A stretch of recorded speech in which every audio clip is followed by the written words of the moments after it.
Hello ಸ್ನೇಹಿತರೆ, good morning. Welcome back to my channel. ಇವತ್ತು Republic Day, ಗಣರಾಜ್ಯೋತ್ಸವ. So ಎಲ್ಲರಿಗೂ ಹ್ಯಾಪಿ ರಿಪಬ್ಲಿಕ್ ಡೇ. ಇವತ್ತು ಸಾನು ಸ್ಕೂಲ್ಗೆ ಹೋಗಿದ್ದಾಳೆ. 8 ಗಂಟೆಯಿಂದ 10 ಗಂಟೆ ತನಕ ಅಂತ ಹೇಳಿದರು. ಸೊ ಮಿಸ್ ಮಾಡಿದ್ವಿ. ಅದಕ್ಕೆ ಹೋಗಿ ಫ್ಲ್ಯಾಗ್ ಹಾಯಿಸ್ಟ್ ನೋಡಿಕೊಂಡು, ಅದೆಲ್ಲ ಪ್ರೋಗ್ರಾಮ್ ಇರುತ್ತಂತೆ, ಅದನ್ನೆಲ್ಲ ಎಂಜಾಯ್ ಮಾಡಿಕೊಂಡು ಏನಾದರೂ ಗಿಫ್ಟ್ ಕೊಡ್ತಾರೆ, ಲೈಕ್ ಚಾಕ್ಲೇಟ್ ಆಬ್ವಿಯಸ್ಲಿ. ಸೊ ಅದನ್ನೆಲ್ಲ ತೊಗೊಂಡು ಬರ್ತೀನಿ ಮಮ್ಮ, ನಾನು ಹೋಗ್ತೀನಿ ಅಂದ್ಕೊಂಡು ಹೋಗಿದ್ದಾಳೆ. ಸೊ ರಾಜೇಶ್ ಬಿಟ್ಟು ಬಂದಿದ್ದರು, ಈಗ ಮತ್ತೆ ಕರ್ಕೊಂಡು ಬರೋದಕ್ಕೆ ಹೋಗಿದ್ದಾರೆ. ಈಗ ಸ್ನಾನ ಆಯಿತು, ಪೂಜೆ ಮಾಡಿಬಿಟ್ಟು ತಿಂಡಿಗೆ ರೆಡಿ ಮಾಡಬೇಕು. ಇನ್ನು ತಿಂಡಿಗೆ ನಾನು ಮಾಡೇ ಇಲ್ಲ. ಸಾನುಗೆ ಜಸ್ಟ್ ಇವತ್ತು ಕಾರ್ನ್ಫ್ಲೇಕ್ಸ್ ಕೊಟ್ಟು, ಕಾರ್ನ್ಫ್ಲೇಕ್ಸ್, ಹಾಲು, ಅದ್ರ ಜೊತೆ ನಟ್ಸ್ ಎಲ್ಲನೂ ನೆನ್ನೆನೇ ರೆಡಿ ಮಾಡಿ ಇಟ್ಕೊಂಡಿದ್ಲು. ಸೊ ಅದನ್ನು ತಿಂದ್ಕೊಂಡು ಹೋಗಿದ್ದಾಳೆ. ಈಗ ಬಂದ ಮೇಲೆ ಅವಳಿಗೆ ತಿಂಡಿ. ಸೊ ಬನ್ನಿ, ಇವತ್ತು ನಮ್ಮ ದಿನ ಹೇಗೆ ಹೋಗುತ್ತೆ ನೋಡೋಣ. ಇವತ್ತು ತಿಂಡಿಗೆ ರವೆ ಇಡ್ಲಿ ಮಾಡ್ತಾಯಿದ್ದೀನಿ. ರವೆ ಇಡ್ಲಿಗೆ ಸ್ವಲ್ಪ ಪ್ರಿಪ್ರೇಷನ್ ಬೇಕು. ಅಂದರೆ ಒಂದು ದಿನ ಮುಂಚೆನೇ ಮಾಡಿಟ್ಕೊಳ್ಬೇಕು ಅಂತೇನಿಲ್ಲ, ಬಟ್ ಹಾಫ್ ಆನ್ ಅವರ್ ಮುಂಚೆ ನಾವು ಮಾಡ್ಕೊಳ್ಬೇಕು. ಅಂದರೆ ಇದು 20 ಮಿನಿಟ್ಸು ಮಿನಿಮಮ್ ನೆನಿಬೇಕು ನಾವು ಮಿಕ್ಸ್ ಮಾಡಿ ಇಟ್ಟಾಗ ಬ್ಯಾಟರ್. ಅದಕ್ಕೆ ನಾನು ಮೊದಲು ಒಂದಿನ ಮಾಡಿಟ್ಕೊಳ್ತೀನಿ, ಅಥವಾ ಇವತ್ತು ಹೇಗಿದ್ರೂ ಟೈಮ್ ಇದೆಯಲ್ಲ ಅಂದ್ಬಿಟ್ಟು ಇವಾಗ ಮಿಕ್ಸ್ ಮಾಡ್ತಾಯಿದ್ದೀನಿ. ಮೊದಲಿಗೆ ನಾನು ಒಗ್ಗರಣೆ ಕೊಟ್ಕೊಳ್ತಾ ಇದ್ದೀನಿ. ಎಣ್ಣೆ, ಸಾಸಿವೆ, ಕಡಲೆಬೇಳೆ, ಸಣ್ಣದಾಗಿ ಹೆಚ್ಚಿರೋ ಅಂಥ ಗ್ರೀನ್ ಚಿಲ್ಲಿ ಚೆನ್ನಾಗಿ ಎಣ್ಣೆಯಲ್ಲಿ ಫ್ರೈ ಮಾಡಿದಾಗ ಖಾರ ಅನಿಸೋದಿಲ್ಲ, ಬಟ್ ಅದರದ್ದು ಫ್ಲೇವರ್ ಬಂದಾಗ ಚೆನ್ನಾಗಿರುತ್ತೆ. ಸೊ ಸ್ಕಿಪ್ ಮಾಡೋದಕ್ಕೆ ಹೋಗಬೇಡಿ, ಸ್ವಲ್ಪ ಹಾಕಿ. ಅದರ ಜೊತೆ ಸ್ವಲ್ಪ ಸಣ್ಣದಾಗಿ ಹೆಚ್ಕೊಂಡಿರೋ ಅಂಥ ಕರಿಬೇವು. ಆಫ್ ಮಾಡ್ಕೊಂಡಿದ್ದೀನಿ. ರವೆ ಹುರ್ಕೊಳ್ಬೇಕು ಅಂತ ಏನು ನೆಸಸರಿ ಇಲ್ಲ. ನನ್ನ ಪ್ರಕಾರ ರವೆ ಹುರಿದ್ರೆ ಚೆನ್ನಾಗಿ ಬೇಗ ನೀರು ಎಳ್ಕೊಳ್ಳೋದಿಲ್ಲ. ನಾವು ಹುರಿದಾಗೆ ಹಾಕಿದ್ರೆ ನೀರು ಚೆನ್ನಾಗಿ ಎಳ್ಕೊಳ್ಳುತ್ತೆ, ಬೇಗ ಎಳ್ಕೊಳ್ಳುತ್ತೆ. ಅಂದರೆ ಈಗ ನಾವು ಉಪ್ಪಿಟ್ಟಿಗೆ ಹುರಿದು ಹಾಕ್ತೀವಿ, ಆದರೂ ಕೂಡ ಅದು ನೀರಲ್ಲಿ ಬೆಂದಾಗ ಅದು ನೀರು ಎಳ್ಕೊಳ್ಳೋದು. ಬಟ್ ಇದು ನಾವು ಬೇಯಿಸೋದಿಲ್ಲ ಅಲ್ವಾ. ಬಟ್ 2 ಥರ ಮಾಡಿದ್ರೂ ಚೆನ್ನಾಗೇ ಬರುತ್ತೆ ಇಡ್ಲಿ, ಆಯಿತಾ. ನಾವು ಹೊರಗಡೆಯಿಂದ ಏನು ರೆಡಿ ಮಿಕ್ಸ್ ತರ್ತೀವೋ ಅದು ಹುರಿದಿರತ್ತೆ, ಸೊ ಅದು ಚೆನ್ನಾಗೇ ಬರುತ್ತೆ. ಆ್ಯಂಡ್ ಇದು ಕೂಡ ಚೆನ್ನಾಗೇ ಬರುತ್ತೆ. ಸೊ ನಾನು ಇದನ್ನು ಫಾಲೋ ಮಾಡೋದು ಯಾಕೆ ಅಂದರೆ ಇನ್ಸ್ಟೆಂಟಾಗಿ ಮಾಡ್ಬೋದಲ್ವ, ಹುರಿದು ಟೈಮ್ ವೇಸ್ಟ್ ಮಾಡೋ ನೆಸಸರಿ ಇಲ್ಲ ಅಂತ ಹೇಳಿಬಿಟ್ಟು. ಸೊ ನಾನು 3 ಜನಕ್ಕೆ 2 ಕಪ್ಪಷ್ಟು ರವೆ ಹಾಕ್ಕೊಂಡಿದ್ದೀನಿ. ಇದು ಉಪ್ಪಿಟ್ಟು ರವೆ. ಉಪ್ಪು, ತುರಿದಿರೋ ಅಂಥ ಕ್ಯಾರೆಟ್, ಕೊತ್ತಂಬರಿ ಸೊಪ್ಪು, ಇಷ್ಟನ್ನು ಚೆನ್ನಾಗಿ ಈಗ ಮಿಕ್ಸ್ ಮಾಡ್ಕೊಳ್ಬೇಕು. ಮಿಕ್ಸ್ ಮಾಡಿ ಆದಮೇಲೆ ಇದಕ್ಕೆ ನಾವು ಮೊಸರನ್ನ ಸೇರಿಸ್ಬೇಕು.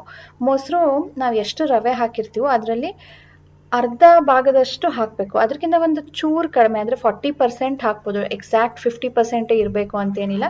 ನಾನು ಆ ಥರ ಫಾಲೋ ಮಾಡ್ತೀನಿ. 40% ಹಾಕ್ತೀನಿ, ಅಂದರೆ 1 ಕಪ್ ಹಾಕಬೇಕು. ಅದಕ್ಕೆ ಒಂದು ಚೂರು ಕಡಿಮೆ ಇರೋ ಅಷ್ಟು ಹಾಕ್ಕೊಳ್ತೀನಿ. ಸಾರಿ ಸ್ನೇಹಿತರೆ, ನಾನು ಮೊಸರು ಹಾಕೋದು ವಿಡಿಯೋ ಕ್ಲಿಪ್ನ ಮಿಸ್ ಮಾಡಿಬಿಟ್ಟಿದ್ದೀನಿ ರೆಕಾರ್ಡ್ ಮಾಡೋದು. ಸೊ ಇದ್ರ ಮೇಲ್ಗಡೆ ನಿಮಗೆ ವೈಟ್ ಪೌಡರಿ ಕಾಣ್ತಾ ಇದೆ ಅಲ್ವಾ, ಹಸಿರು ಥರ. ಅದು ನಾನು ಅರ್ಧ ಸ್ಪೂನಷ್ಟು ಸೋಡಾ ಹಾಕಿದ್ದೀನಿ. ನಾರ್ಮಲ್ ಸೋಡಾ ನಾವೇನು ಯೂಸ್ ಮಾಡ್ತೀವೋ ಅದು. ಆ್ಯಂಡ್ ಕನ್ಸಿಸ್ಟೆನ್ಸಿಗೆ ನಾನು ಹೇಳಿದ್ನಲ್ಲ ಎಷ್ಟು ಹಾಕಬೇಕು ಮೊಸರು ಅಂತ, ಅದ್ರ ಜೊತೆ ಎಷ್ಟು ನೀರು ಹಿಡಿಸೋದು ಅಷ್ಟು ನೀರನ್ನು ಹಾಕಬೇಕು. ನೋಡಿ ಎಷ್ಟು ಗಟ್ಟಿಗೆ ಕಲಸಿಟ್ಟಿದ್ದೀನಿ ಅಂತ. ನೀವು ಎಷ್ಟು ಗಟ್ಟಿ ಕಲಸಿರ್ತೀರೋ ಅದಾದಮೇಲೆ ಅದು ನೀರು ಹೀರ್ಕೊಂಡು ಮತ್ತಷ್ಟು ಗಟ್ಟಿ ಆಗುತ್ತೆ. ಸೊ ಇದಕ್ಕೆ ನಾನೀಗ ಒಂದು ಚೂರು ನೀರು ಹಾಕ್ಕೊಂಡು ಸೋಡಾ ಹಾಕಿದ್ದೀನಲ್ಲ, ಚೆನ್ನಾಗಿ ಮಿಕ್ಸ್ ಮಾಡ್ತೀನಿ. ನಮ್ಮ ಸಾನುಗೆ ಈ ಇಡ್ಲಿ ಅಂದರೆ ಇಷ್ಟ ಆಗುತ್ತೆ. ಯಾಕೆ ಅಂದರೆ ಇದಕ್ಕೆ ಗೋಡಂಬಿ ಹಾಕಿರ್ತೀನಿ ಅಂತ. ನಾರ್ಮಲ್ ಇಡ್ಲಿ ಅದಕ್ಕಿಂತ ಇದು ಇಷ್ಟ ಆಗುತ್ತೆ. ಆ್ಯಂಡ್ ನೋಡ್ಬೋದು ನೀವು ನಾನೀಗ ಎಷ್ಟು ತುಂಬ್ತಾ ಇದ್ದೀನಿ ಅಂತ. ಅದು ಬೆಂದ ಮೇಲೆ ಚೆನ್ನಾಗಿ ಉಬ್ಬಿ ಬಂದಿರುತ್ತೆ. ಸೊ ಉಬ್ಬಿ ಬರಬೇಕು ಅಂದರೆ ಅದಕ್ಕೆ ಸೋಡಾ ಹಾಕಲೇಬೇಕು. ಸೋಡಾ ಮತ್ತು ಮೊಸರು ರಿಯಾಕ್ಟ್ ಆಗಿಯೇ ಅದು ಉಬ್ಬಿ ಬರೋದು. ನೀವು ಸೋಡಾ ಹಾಕೋದು ಮರ್ತ್ರಿ ಅಂದರೆ ಸೇಮ್ ಉಪ್ಪಿಟ್ಟು ಬೇಯಿಸ್ದಂಗೆ ಇರುತ್ತೆ.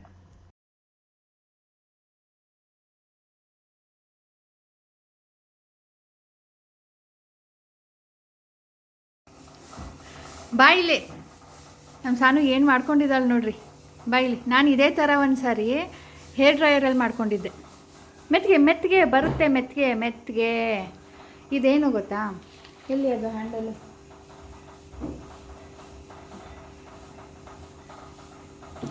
ಸಾನು ಇವತ್ತು ನೇಲ್ ಕಟ್ ಮಾಡ್ಕೊಳ್ತಾ ಇದ್ಲಾ, ಆಮೇಲೆ ಸ್ವಲ್ಪ ಫೈಲ್ ಮಾಡ್ಕೊಳ್ತೀನಿ ಅಂದ್ಲು. ಅವಳಿಗೆ ನಾರ್ಮಲಲ್ಲಿ ಫೈಲ್ ಮಾಡ್ಕೊಳಕ್ಕೆ ಬರಲ್ಲ ಅಂದ್ಬಿಟ್ಟು ಇದನ್ನು ತೊಗೊಂಡ್ಲು. ಇದು ಮೆನಿಕ್ಯೂರ್ ಪೆಡಿಕ್ಯೂರ್ ಯೂಸ್ ಮಾಡೋದು. ಇದರಲ್ಲಿ ಎಲ್ಲ ಥರದ ಟೂಲ್ ಇರುತ್ತೆ, ಇದರಲ್ಲಿ ಮಾಡ್ಕೊಳ್ಬೋದು ಅಂತ. ಎಲ್ಲ ಆಯ್ತಂತೆ. ಅದೇನೋ ಸ್ವಲ್ಪ ಮುಖದ ಹತ್ರ ತಂದ್ಲಂತೆ. ಇದು ಸಾಫ್ಟ್ ಇದೆ. ಇದು ಇದು ಫರ್ ಪಾಲಿಷ್ ಮಾಡೋದು, ನೇಲ್ಸ್ ಎಲ್ಲನೂ ಪೆಡಿಕ್ಯೂರ್ ಆದಮೇಲೆ ಪಾಲಿಷ್ ಮಾಡೋದು. ಅದು ಮುಖದ ಹತ್ರ ಪಾಲಿಷ್ ಮಾಡ್ಕೊಳಕ್ಕಂತ ಬಂದ್ಲಂತೆ, ಕೂದಲು ಸಿಗಾಕೊಂಡ್ಬಿಟ್ಟಿದೆ. ಕೂದಲು ಸಿಗಾಕೊಂಡು ನಿಂತೋಗಿದೆ ಅಲ್ಲೇ ಅದು. ಈಗ ಅದನ್ನು ರಿಮೂವ್ ಮಾಡೋದಕ್ಕೆ ಕಷ್ಟಪಡ್ತಾ ಇದ್ದಾಳೆ. ನಾನು ಇದೇ ಥರ ಒಂದು ಸಾರಿ ಹೇರ್ ಡ್ರೈಯರು ಕರ್ಲ್ ಮಾಡ್ಕೊಳ್ತಾ ಇದ್ದೆ, ಟ್ಯಾಂಗಲ್ ಆಗೋಯ್ತು ಅಲ್ಲೇ. ಹಿಂದಗಡೆ ಗಾಳಿ ಹೊರಗಡೆ ಹೋಗುತ್ತಲ್ವ, ಅಲ್ಲಿ ಸಿಗಾಕೊಂಡ್ಬಿಟ್ಟು ಎಲ್ಲೋ ಹೊರಟಿದ್ದೀನಿ ಆ ಥರ ಆಗ್ಬಿಡ್ತಾ. ಕುತ್ಕೊಂಡು ಅರ್ಧ ಗಂಟೆ ಬಿಡಿಸಿದ್ದೀನಿ ಒಂದೊಂದೇ ಕೂದಲು. ಇವತ್ತು ಹೆಂಗೋ ನಿಂಗೆ ಪುರ್ಸತ್ತಿದೆ, ಕುತ್ಕೊಂಡು ತೆಗಿಯೋಗು. ಅಪ್ಪ ಮಗಳು ನೋಡ್ರಿ ಹೆಂಗೆ ದುಡ್ಡು ಎಣಿಸ್ತಾ ಇದ್ದಾರೆ. ನಮ್ಮ ರಾಜೇಶ್ ಅವ್ರು ಹಾಕಿರೋ ದುಡ್ಡು ಎಷ್ಟಾಗಿದೆ ಅಂತ. ಇದು ಯಾವ ದುಡ್ಡು ಗೊತ್ತಾ, ನಾವು ಗೋಲ್ಡ್ಗೆ ಅಂತ ತಿಂಗಳಲ್ಲ ದಿನಕ್ಕೆ 100 ರೂಪೀಸ್ ಹಾಕ್ತಾರೆ ರಾಜೇಶ್ ಅವ್ರ ಕಡೆಯಿಂದ ಕಾಂಟ್ರಿಬ್ಯೂಷನ್ನು. ಸೊ ಅದು ಇವತ್ತು ಹೋಗೋಣ ಅಂತ ಅಂದ್ಕೊಂಡಿದ್ದೀವಿ. ಸೊ ಎಷ್ಟು ಕಲೆಕ್ಟ್ ಆಗಿದೆ ನೋಡ್ತಾ ಇದ್ದಾರೆ. ಎಷ್ಟಾಗಿದೆ? 700.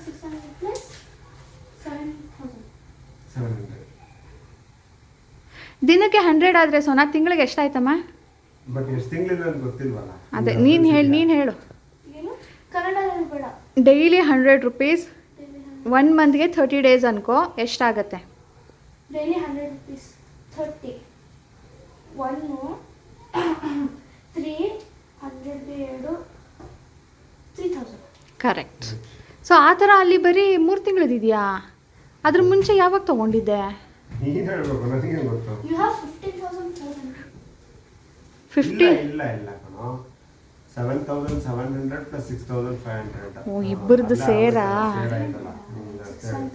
ಅಯ್ಯೋ ಜಾನು, ಎಲ್ಲ ಸೇರಿದ್ರೆ ಬರೀ 1 ಗ್ರಾಮು.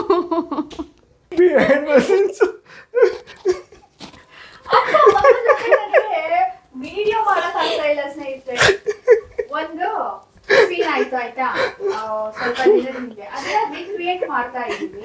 ರೀಲ್ ಮಾಡೋಣ ಅಂತ ಹೇಳ್ಬಿಟ್ಟು ಎಷ್ಟು ಗೊತ್ತಾ, ಅವಳು ನಗ್ತಾರೆ ಇಲ್ಲ ಇವ್ರು ನಗ್ತಾರೆ, ಅಥವಾ ನಾನೇನೋ ಹೇಳ್ತೀನಿ ಇವ್ರೇನೋ ಮಾಡ್ತಾರೆ. ನಾನು ಹೊಟ್ಟೆ ಹಸಿದಿದೆ, ಹೀಗೆ ಮಾಡ್ತಾ ಇದ್ದೀನಿ, ನಾನು ಹೋಗ್ತೀನಿ. ನಂಗೆ ತುಂಬಾ ದಿನ ಆಗಿತ್ತು ಇಷ್ಟು ನಕ್ಕಿ, ಕಣ್ಣಲ್ಲೆಲ್ಲ ನೀರು. ಅಯ್ಯೋ ದೇವ, ನನ್ ಡಾಡಾಗ್ ನೋಡ್ತಾ ನಗು ಬಂತು. ಕಂಟ್ರೋಲ್ ಮಾಡ್ದೆ ಡಾಡಾಗ್ ನಗು ಬಂತು. ಇವ್ಳಿಗೆ ಅವ್ರ ಅಪ್ಪ ನೋಡಿದ್ರೆ ನಗು ಬರುತ್ತೆ, ನನಗೆ ಇವ್ರಿಬ್ರು ನೋಡಿ ಕೋಪ ಬರ್ತಾ ಇದೆ. I can't work with both of these guys. ಅಪ್ಪ, acting is such a huge and humongous task. Character ಎಲ್ಲ ಎಷ್ಟಿರ್ಬೇಕಲ್ಲ. ಮತ್ತೆ ಕಟ್ಟಾದ್ರೆ ಮಧ್ಯ ಅದ್ ಕ್ಯಾರೆಕ್ಟರ್ ಎಲ್ಲ ಹೊಟ್ಟೋಗಿರುತ್ತೆ, ಬೇರೆ ಎಕ್ಸ್ಪ್ರೆಷನ್ ಬಂದ್ಬಿಟ್ಟಿರುತ್ತೆ ಮುಖದ ಮೇಲೆ. I hope you are enjoying our reels. ನಾನು ರೀಲ್ಸ್ ನ ಇನ್ಸ್ಟಾಗ್ರಾಮ್ ಅಲ್ಲಿ ಹಾಕಿರ್ತೀನಿ. ಸೊ ನೀವಿನ್ನ ಫಾಲೋ ಮಾಡ್ತಾ ಇಲ್ಲ ಅಂದ್ರೆ ಪ್ಲೀಸ್ ಫಾಲೋ ಮಾಡಿ. ಲಿಂಕ್ ನಾನು ಡಿಸ್ಕ್ರಿಪ್ಷನ್ ಇಟ್ಟಿರ್ತೀನಿ. ಅಂದ್ರೆ ಇನ್ಸ್ಟಾಗ್ರಾಮ್ ನಂದು profile link. Just videos reels 1 ನಿಮಿಷ ಇರುತ್ತೆ. ಇಲ್ಲಿ ಅರ್ಧ ಗಂಟೆಯಿಂದ ಮಾಡ್ತಾ ಇದ್ದೀನಿ ನಾನು. ಅದ್ರ ಮುಂಚೆ ಸ್ವಲ್ಪ ಎಲ್ಲೆಲ್ಲಿ ಕ್ಯಾಮ್ರಾ ಇರ್ಬೇಕು, ಎಲ್ಲಿ ಲೈಟ್ ಇರ್ಬೇಕು, ನೀವೆಲ್ಲಿ ನಿಂತ್ಕೊಳ್ಬೇಕು, ಹೆಂಗ್ ಎಂಟ್ರಿ ಆಗ್ಬೇಕು, ಅದೆಲ್ಲ ಡಿಸ್ಕಷನ್ 1 ಅವರ್ಗಿಂತ ಜಾಸ್ತಿ ಆಗ್ತಾ ಇದೆ. ಈಗ ಏನ್ ಮುಗಿಸ್ತೀರಾ? ನಾನು ಹೋಗ್ಲಾ? ಮುಗಿಸ್ತೀವಿ. ಇದು ಒಂದೇ ಟೇಕ್ ನಾನು ಕೊಡೋದು ನಿಮ್ಗೆ. ಆಮೇಲೆ ಹೊಟ್ಟೆ ಸಿದ್ರೆ ನಾನು ಹೋಗ್ತೀನಿ. ಓಕೆ ಸ್ನೇಹಿತರೆ, ಟೈಮ್ ಈಗ 4 ಗಂಟೆ ಆಗ್ತಾ ಇದೆ. ಡ್ರೆಸ್ ಚೇಂಜ್ ಮಾಡಿ ಹೊರಗಡೆ ಹೋಗೋಣ ಅಂತ ಹೊರಟಿದ್ದೀನಿ. ಬೆಳಿಗ್ಗೆ ಹೇಳಿದೆ ನೋಡಿ, ಸಾನು ಮತ್ತು ಅವರ ಅಪ್ಪ ದುಡ್ಡು ಎಣಿಸ್ತಿದ್ದಾರೆ ಅಂತ. ಸೊ ಹೇಳಿದ್ದೆ ಚಿನ್ನದ ಅಂಗಡಿಗೆ ಹೋಗೋಣ ಅಂತ. ಸೊ ಈಗ ಹೊರಟಿದ್ದೀನಿ. ಸಾನು ಆಟಾಡೋದಕ್ಕೆ ಹೋದ್ಲು. ಇವತ್ತು ರಜಾ ಇರೋದ್ರಿಂದ ಆಡೋದಕ್ಕೆ ಹೋಗಿದ್ದಾಳೆ. ಬೆಳಗ್ಗೆಯಿಂದ ಅದು ಏನು ಓದಿದ್ಲು ಅರ್ಥ ಆಗ್ತಾ ಇಲ್ಲ ಅಂತ ಇದ್ಲು. ಅವ್ಳ ಪಕ್ಕ ನಾನು ಕೂತ್ಕೊಂಡು ಈ ಥರ ಒಂದೊಂದು ಲೈನ್ ಓದಿದಾಗ್ಲೂ ಅದನ್ನ ಎಕ್ಸ್ಪ್ಲೇನ್ ಮಾಡಿದಾಗ ಮಾತ್ರನೇ ಅವಳಿಗೆ ಗೊತ್ತಾಗೋದು. ಇಲ್ಲ ಅಂದರೆ ಏನೋ ಓದಬೇಕಲ್ಲ ಅಂತ ಕೂತ್ಕೊಂಡು ಓದ್ತಾ ಇರ್ತಾಳೆ. ಸೊ ನಾನು ಬೆಳಗ್ಗೆಯಿಂದ ಕೆಲಸದಲ್ಲಿ ಬ್ಯುಸಿ ಆಗಿಬಿಟ್ನಾ, ಅವಳು ಪಕ್ಕ ಕೂತ್ಕೊಂಡು ಓದಿಸೋದಕ್ಕಾಗಿಲ್ಲ. ಸೊ ಈಗ ನಾನು ಬರೋ ತನಕ ಆಟ ಆಡ್ತಾಳೆ ಅವಳು. ಅಂದರೆ ನಾನು ಅವಳಿಗೆ ಕರ್ಕೊಂಡು ಹೋಗ್ತಾ ಇಲ್ಲ, ಯಾಕಂದರೆ ಇವತ್ತು ತುಂಬಾ ಮೋಡ ಇದೆ. ಆ್ಯಂಡ್ ಮಳೆ ಕೂಡ ಬಂತಂತೆ, ಸ್ವಲ್ಪ ರೋಡೆಲ್ಲ ಒದ್ದೆ ಆಗಿದೆ. ಆ್ಯಂಡ್ ಚಳಿಯಿಂದ ಸ್ವಲ್ಪ ಜಾಸ್ತಿನೇ ಆಗಿರುತ್ತೆ. ಅವಳಿಗೆ ಮೊದಲೇ ಗಂಟ್ಲು ನೋವಿದೆ, ಮೂಗು ಕಟ್ಕೊಂಡಿದೆ, ರಾತ್ರಿ ಎಲ್ಲ ಪಾಪ ಸರಿಯಾಗಿ ಮಲಗ್ತಾನೇ ಇಲ್ಲ ಅವಳಿಗೆ. ಸೊ ಇನ್ನೂ ಚಳಿಗೆ ಇನ್ನೂ ಜಾಸ್ತಿ ಆಗುತ್ತೆ. ಬೇಡ ಅಂತ ಹೇಳ್ಬಿಟ್ಟು ಅವಳನ್ನ ಬಿಟ್ಟು ಹೋಗ್ತಾ ಇದ್ದೀನಿಲ್ಲ. ಅವ್ಳು ಫ್ರೆಂಡ್ಸ್ ಮನೇಲಿ ಇರ್ತಾಳೆ, ಫ್ರೆಂಡ್ಸ್ ಜೊತೆನೇ ಇರ್ತಾಳೆ, ಎಲ್ಲೂ ಹೋಗೋದಿಲ್ಲ. ಸೊ ಅಪಾರ್ಟ್ಮೆಂಟಲ್ಲಿ ಇರೋದಕ್ಕೆ ನಮಗೆ ಇದೊಂದು ಆ್ಯಡೆಡ್ ಅಡ್ವಾಂಟೇಜ್. ಇಂಡಿವಿಜುವಲ್ ಮನೆ ಇದ್ದಿದ್ರೆ ನಾನು ನನ್ನ ಅವಳ ಫ್ರೆಂಡ್ ಮನೇಲಿ ಹೋಗಿ ಬಿಟ್ಟು ಬರಬೇಕಿತ್ತು. ಬಟ್ ಇಲ್ಲಿ 2-3 ಜನ ಇರ್ತಾರಲ್ಲ, ಯಾರ ಮನೆಯಲ್ಲಾದ್ರೂ ಇದ್ಬಿಡ್ತಾಳೆ. ಎಲ್ಲ ಕಡೆ CCTV ಇರುತ್ತೆ, ಸೆಕ್ಯೂರಿಟಿ ಇರ್ತಾರೆ. ಹಾಗಾಗಿ ನಮಗೆ ಸ್ವಲ್ಪ ಅಷ್ಟೊಂದು ಭಯ ಇರೋದಿಲ್ಲ. ಇರುತ್ತೆ, ಬೇಗ ಹೋಗಬೇಕು ಅಂತ ನನಗಂತೂ ಯಾವಾಗಲೂ ಇರುತ್ತೆ ಹೊರಗಡೆ ಹೋದಾಗ. ಬಟ್ ಈ ಥರ ಯಾತಕ್ಕೆ ಹೋಗ್ತಾ ಇರೋದು ಅಂತ ಅಲ್ಲಿ ಹೋದ ತಕ್ಷಣ ನಿಮಗೆ ಗೊತ್ತಾಗುತ್ತೆ.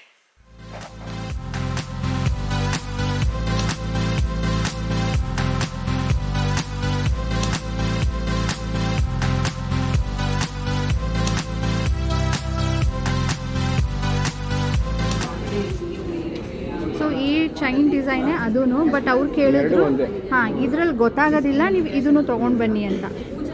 ಸೊ ಆದಷ್ಟು ನೀವು ಇದನ್ನು ಎಲ್ಲಾದರೂ ಮೆನ್ಷನ್ ಮಾಡೋದಕ್ಕೆ ಟ್ರೈ ಮಾಡಿ. ಯಾಕಂದರೆ ಆಮೇಲೆ ಇದು ನಾನು 2ನೇ ಸಾರಿ ಆರ್ಡರ್ ಕೊಡ್ತಾ ಇರೋದು. ಇನ್ನೂ ಒಂದು ಸಾರಿ ಚೇಂಜ್ ಆದರೆ ಬೇರೆದೇನಾದರೂ ತೊಗೊಳ್ಳಿ ಅಂತ ಹೇಳ್ತಾರೆ. ನಾನು ಲಾಸ್ಟ್ ಟೈಮ್ ಬೇರೆ ತೊಗೊಂಡಿದ್ದೀನಿ, ಈ ಸಾರಿ ಮತ್ತೆ ಚೇಂಜ್ ಮಾಡಿ ಬೇರೆ ತೊಗೊಳಕ್ಕಾಗೋದಿಲ್ಲ. ಸೊ ಚೈನ್ ಡಿಸೈನು ಡಿಫ್ರೆಂಟ್ ಮಾಡಿದ್ರು. ಡಿಫ್ರೆಂಟ್ ಮಾಡಿದ್ರು. ಹಾಂ, ಬೀಡ್ಸು ನನಗೆ ಈ ಥರ ಬೇಕು, ಇದರಲ್ಲಿ ಚೇಂಜ್ ಇದೆ ಆಯಿತಾ, ಅಷ್ಟೇ ನನಗೆ ಬೇಕಾಗಿರೋದು. ಆದಷ್ಟು ಸಿಮಿಲರ್ ಮಾಡೋದಕ್ಕೆ ಟ್ರೈ ಮಾಡಿ. ಎಲ್ಲಿ ಕೂರ್ತೀರಾ? ಇಲ್ಲಿ ಕೂರ್ತೀರಾ? ಎಲ್ಲಿ ಕೂರ್ತೀರಾ? ಹಾರ್ಡ್ ಸರ್ಫೇಸಲ್ಲಿ ಕೊಡ್ತೀವಿ. ನಮ್ಮ ರಾಜೇಶ್ ಅವ್ರಿಗೆ ಪಾಪ ಸೋಫಾಗಳೇ ಸೆಟ್ ಆಗೋದು. ಸೋಫಾದಲ್ಲಿ ಕೂತು ಹೆಂಗೆ ಸೋಫಾ ಒಳಗಡೆ ಹೊಟ್ಟೋಗುತ್ತಲ್ಲ, ಅವ್ರಿಗೆ ಪೋಸ್ಚರ್ ಪ್ರಾಬ್ಲಮ್ ಆಗುತ್ತಂತೆ. ಅದಕ್ಕೆ ಪಾಪ ಸೋಫಾ ಮೇಲೂ ಕುತ್ಕೊಳ್ಳೋದು. ಈಗ ನಾನು ಮಾಂಗಲ್ಯ ಚೈನ್ ನೋಡೋಕೆ ಬಂದಿದ್ದ, ಹೋದ ಸರಿ ಇತ್ತು ಸ್ನೇಹಿತರೆ ಡಿಸೈನ್ಸು. ಈ ಸಾರಿ ಎಲ್ಲ ಲೈಟ್ ವೆಯ್ಟ್ ಮಾಡಿಬಿಟ್ಟಿದ್ದಾರೆ, ಸಿಗ್ತಾನೇ ಇಲ್ಲ. ಸೊ ನಾನು ಡಿಸೈನ್ನ ತೋರಿಸಿ ಮಾಡಿಸಿ ಹಾಕಿದ್ದೀನಿ. ನಾನು ಒಂದು ಸಾರಿ ಹಾಕಿದ್ದೆ ಅಲ್ವಾ, ಅವ್ರು ಚೇಂಜ್ ಮಾಡಿಬಿಟ್ಟಿದ್ರು. ಅದಕ್ಕೆ ನಾನು ಈ ಸರಿ ಏನು ಮಾಡಿದ್ದೀನಿ, ಮೇಡಮ್ ಕಾಫಿ ಹಾಂ ತೊಗೊಳ್ಳಿ.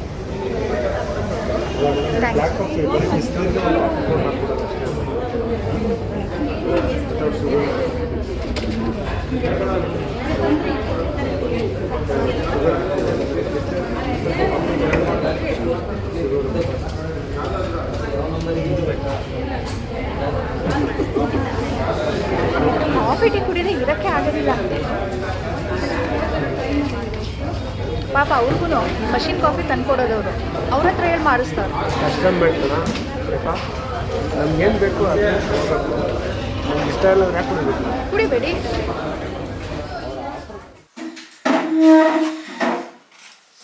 ರಾಜೇಶ್ ಇವತ್ತು ಮಶ್ರೂಮ್ಗೆ ಮಸಾಲೆ ಹಾಕಿದ್ರು. ಉಪ್ಪು ಹಾಕೋದು ಮರ್ತ್ಬಿಟ್ಟು ಸ್ವಲ್ಪನೂ ನೀರು ಬಿಟ್ಟಿಲ್ಲ. ನಾನು ಪರವಾಗಿಲ್ಲ ಗಟ್ಟಿ ಗಟ್ಟಿ ಇದೆ ಅಂದ್ಕೊಳ್ತೀನಿ. ಹೋಗ್ಬೇಕಾದ್ರೆ ಹೇಳಿದ್ರು ಉಪ್ಪು ಮರ್ತೋಗಿದ್ದೀನಿ, ಸಾನುಗೆ ಫೋನ್ ಮಾಡಿ ಹೇಳ ಉಪ್ಪು ಹಾಕೋದಕ್ಕೆ ಅಂತ. ಪಾಪ ಅವಳಿಗೆ ಎಷ್ಟು ಹಾಕ್ಬೇಕು ಅಂತ ಗೊತ್ತಾಗಲ್ಲ. ನಾವು ಅಂದಾಜ್ಮೇಲೆ ಹೇಳ್ಬೋದಿತ್ತು, ನೀನೇ ಬೇಡ ಅಂದ್ವಿ, ಬೇಗ ಹೋಗ್ತೀವಿ ಹೋಗೋಣ ಅಂತ. ನಾವು ಎಷ್ಟು ಬೇಗ ಬಂದಿದ್ವಿ ನೋಡು. ನಾವೀಗ ಬಂದಿದ್ದೀವಿ 8:15, ಹೋಗಿದ್ದು 4 ಗಂಟೆಗೆ. ಸೊ ಇವಾಗ ಹಾಕಬೇಕು, ಹಾಕಿ ಸ್ವಲ್ಪ ಹೊತ್ತು ಇಡಬೇಕು. ಯಾವಾಗಪ್ಪ ಆಗೋದಿದೆ? ರೊಟ್ಟಿ ಆಗತ್ತೆ ಅಂತ ಬಿಡೋದು. ಸಾನು ದೋಸೆ ಮಾಡು ಅಂದ್ಲು. ಗೋಧಿ ದೋಸೆ. ನಮ್ಮ ಮನೆಯಲ್ಲಿ ಚಟ್ನಿ ಕಡಿಮೆ ಮಾಡ್ತಾ ಇದ್ದಿದ್ದು, ಈ ಥರ ಗೊಜ್ಜುಗಳು ಜಾಸ್ತಿ ಮಾಡ್ತಿದ್ರು, ಎಸ್ಪೆಷಲಿ ಟೊಮ್ಯಾಟೊ ಗೊಜ್ಜು. ಬಟ್ ನಾನು ಬೆಳಿಗ್ಗೆ ಹೊತ್ತು ಆಗೋದಿಲ್ವಲ್ಲ ಅಂತ ಚಟ್ನಿ ಮಾಡ್ತೀನಿ. ಮಸಾಲೆ ಗಮ್ ಅಂತ ಇದೆ, ಆದರೆ ಉಪ್ಪಿಲ್ಲ, ಕಾಯ್ಬೇಕೀಗ. ಸೊ ಈಗ ನಾನು ಹೇಳಿದಾಗೆ ಸಾನುಗೆ ದೋಸೆ ಹಾಕ್ಲಾ ರೊಟ್ಟಿ ಹಾಕ್ಲಾ ಅಂತ ಕೇಳಿದೆ. ಅವಳಿಗೆ ದೋಸೆನೇ ಇಷ್ಟ. ಸೊ ದೋಸೆಗೆ ರೆಡಿ ಮಾಡ್ಕೊಳ್ತೀನಿ. ಆ್ಯಂಡ್ ಇದು ಗಾಬಲ್ಸ್ ಕೇಕ್ ಕೊಟ್ಟಿದ್ದಾರೆ ಈ ಸರಿ. ಯೂಶ್ವಲಿ ಚಿಕ್ಕಿ ಅಥವಾ ಚಾಕ್ಲೇಟ್ ಕೊಡ್ತಾಯಿದ್ರು, ಈ ಸರಿ ಫಾರ್ ಅ ಚೇಂಜ್ ಕೇಕ್ ಕೊಟ್ಟಿದ್ದಾರೆ. ಆ್ಯಂಡ್ ಇದರಲ್ಲಿ ಎಗ್ ಇರೋದ್ರಿಂದ ಇವತ್ತು ಸಾನು ತಿಂದಿಲ್ಲ. ಇವತ್ತು ಸೋಮವಾರ ಅಲ್ವಾ, ಹಾಗಾಗಿ ತಿಂದಿಲ್ಲ. ಇಲ್ಲ ಅಂದಿದ್ರೆ ಅದು ಅಲ್ಲೇ ಖಾಲಿ ಆಗಿಬಿಟ್ಟಿರೋದು. ಅದಕ್ಕೆ ತೊಗೊಂಡು ಬಂದಿದ್ದಾಳೆ. ನಾಳೆ ಸ್ನ್ಯಾಕ್ಸ್ಗೆ ಹಾಕು ಅಂತ ಹೇಳಿದ್ದಾಳೆ, ಅದಕ್ಕೆ ಮೇಲ್ಗಡೆನೇ ಇಟ್ಟಿದ್ದೀನಿ. ನಾಳೆ ಅದೊಂದು ಪ್ಯಾಕೆಟ್ ಹಾಕ್ಬಿಟ್ರೆ ಸ್ನ್ಯಾಕ್ಗೆ ಮುಗೀತು. ಅಂದರೆ ನಾನು ಜಂಕ್ ಕೊಡೋದಿಲ್ಲ ಜಾಸ್ತಿ, ಬಟ್ ಈ ಥರ ಯಾರಾದರೂ ಬೇರೆಯವ್ರು ಕೊಟ್ಟಾಗ ಮನೇಲಿ ಜಾಸ್ತಿ ದಿನ ಇಟ್ಕೊಳ್ಳೋದಕ್ಕೂ ಆಗೋದಿಲ್ವಲ್ಲ, ಅದಕ್ಕೆ ಕೊಟ್ಬಿಟ್ಟಿರ್ತೀನಿ. ಇನ್ನು ಇವತ್ತು ನಾನು ಚಿನ್ನದ ಅಂಗಡಿಗೆ ಹೋಗಿದ್ದು ಮಾಂಗಲ್ಯ ಚೈನ್ ಮಾಡಿಸೋದಕ್ಕೆ ಅಂಥೇಳಿ. ಅದು ನಾನು ಡಿಸೈನ್ ನೋಡಿದೆ, ಇಷ್ಟ ಆಗಲಿಲ್ಲ, ಮಾಡಿಸಿ ಹಾಕಿದ್ದೀನಿ. ಅದಕ್ಕೆ 30 to 40 ಡೇಸ್ ಅವರು ಟೈಮ್ ತೊಗೊಂಡಿದ್ದಾರೆ. ಅಂದರೆ ಬೇಗ ಏನೋ ಮಾಡಿ ಕೊಟ್ಬಿಡ್ತಾರಂತೆ, ಆದರೆ ಅದರಲ್ಲಿ ಹಾಲ್ ಮಾರ್ಕ್ ಸೈನ್ ಹಾಕಬೇಕಲ್ಲ, ಅದಕ್ಕೆ ಅವರು 15 ಡೇಸ್ ಟೈಮ್ ಎಕ್ಸ್ಟ್ರಾ ತೊಗೊಂಡಿದ್ದಾರೆ. ಸೊ ಆಲ್ಮೋಸ್ಟ್ ಈಗ ನನಗೆ 2 ತಿಂಗಳೇ ಆಗುತ್ತೆ ಅಂತ ಅಂದ್ಕೊಳ್ಳಿ. ಲಾಸ್ಟ್ ಟೈಮು ಹಾಗೆ ಲೇಟ್ ಆಗಿತ್ತು. ಹೋಪ್ ನನಗೆ ಯುಗಾದಿ ಹಬ್ಬದ ತನಕ ಸಿಗತ್ತೆ ಅಂತ. ಆ್ಯಂಡ್ ಇವತ್ತು ನಾನು ಹೊಸ ಚಿನ್ನ ತೊಗೊಂಡು ಹಾಕಿದ್ದೀನಿ ಅನ್ನೋ ಥರ ಏನಿಲ್ಲ. ಮೊದಲು ನನ್ನ ಹತ್ರ ಏನು ಮಾಂಗಲ್ಯ ಚೈನ್ ಇತ್ತು ಅದನ್ನೇ ಅದು ಎಷ್ಟು ಗ್ರಾಮ್ ಇತ್ತು ಅಷ್ಟು ಗ್ರಾಮ್ದು ಈಗ ಹಾಕಿರೋದು. ಅದ್ರ ಮೇಲ್ಗಡೆ ಒಂದು 4-5 ಗ್ರಾಮ್ಸ್ ಎಕ್ಸ್ಟ್ರಾ ಹಾಕಿ ಪರವಾಗಿಲ್ಲ ಅಂತ ಹೇಳಿದ್ದೀನಿ. ಅದಕ್ಕೆ ನಾನು ಇನ್ನೂ ಏನೂ ಪೇ ಮಾಡಿಲ್ಲ. ಸೊ ಅದು ಪೇ ಮಾಡಿದಾಗ ಎಕ್ಸಾಕ್ಟ್ಲಿ ಎಷ್ಟಾಗುತ್ತೆ ಅಂತ ಹೇಳ್ತೀನಿ. ಇವಾಗ ನಾನು ಏನು ಓಲ್ಡ್ ಗೋಲ್ಡ್ ಇತ್ತು ಅದರಲ್ಲಿ ಮಾತ್ರನೇ ಅದನ್ನು ಏನೂ ಪೇ ಮಾಡ್ದಂಗೆ ಅದರಲ್ಲೇ ಮಾಡಿ ಅಂತ ಹೇಳಿ ಬಂದಿದ್ದೀನಿ. ಸೊ ಇವತ್ತಿನ ಗೋಲ್ಡ್ ರೇಟ್ ಬಂದು 14,915 ರುಪೀಸ್ ಇತ್ತು. ಅದಕ್ಕೆ ವೇಸ್ಟೇಜು ಆಮೇಲೆ ಟ್ಯಾಕ್ಸು ಎಲ್ಲ ಸೇರಿದ್ರೆ ಆಲ್ಮೋಸ್ಟ್ 17-18 ಸಾವಿರ 1 ಗ್ರಾಮ್ಗೆ ಬೀಳುತ್ತೆ. ಓಕೆ ಸ್ನೇಹಿತರೆ, ಹೀಗಿತ್ತು ನಮ್ಮ ಇವತ್ತಿನ ದಿನ. ಸೊ ಈ ವ್ಲಾಗು ಇದರೊಂದಿಗೆ ಎಂಡ್ ಮಾಡ್ತೀನಿ. ಸಿಗೋಣ ಮುಂದಿನ ವ್ಲಾಗ್ನೊಂದಿಗೆ. ಅಂಟಿಲ್ ದೆನ್ ಇವತ್ತಿನ ವಿಡಿಯೋ ಇಷ್ಟ ಆಗಿದರೆ ಪ್ಲೀಸ್ ಲೈಕ್ ಮಾಡೋದನ್ನು ಮರಿಬೇಡಿ. It motivates me a lot. And ಈ ವಿಡಿಯೋ ಬೇರೆಯವ್ರಿಗೆ ರೆಕಮೆಂಡ್ ಆಗಬೇಕು ಅಂದರೆ ತುಂಬ ಹೆಲ್ಪ್ ಮಾಡುತ್ತೆ. So thank you for watching. Bye bye. Take care.